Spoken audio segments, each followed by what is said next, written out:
being a dragon really isn't all it's cracked up to be. Don't get me wrong, there are a ton of perks.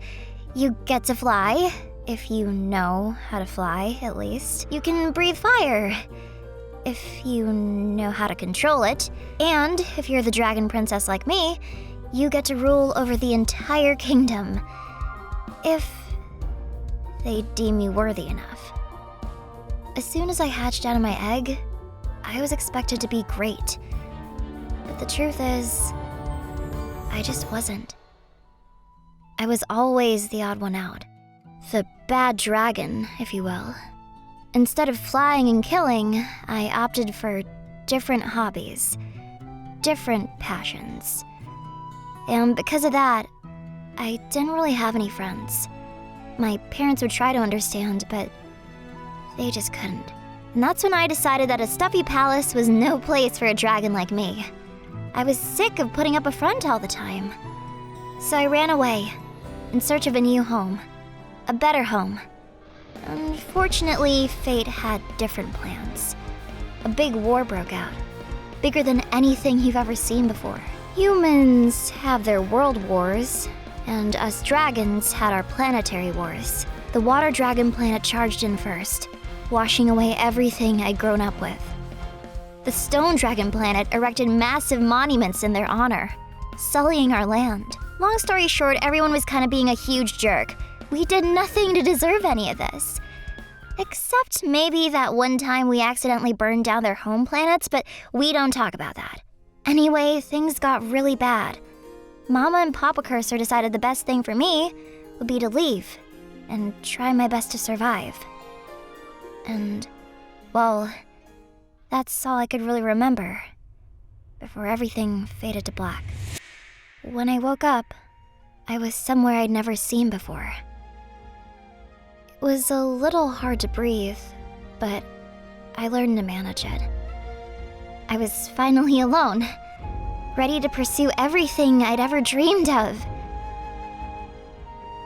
So, why did I feel so lost? Turns out, when you're trying to run away from something, it helps a lot to know where you're running away to. But now that I was directionless, without purpose, and, well, free, I just started doing what I do best. Improvising. Here are my greatest hits throughout history. The burning of the Library of Alexandria. Julius Caesar took all the blame for it. What a flippin' legend. But he did tell me to never return to ancient Rome, so there goes pizza night. The Great Fire of London, 1666. The Great Fire of New York, 1776. The Great Chicago Fire of... you get the idea. Everywhere I went, it was like everyone back home was right. I should have just stuck the course. Did what I was told. Things got overwhelming, and I just broke down and started crying.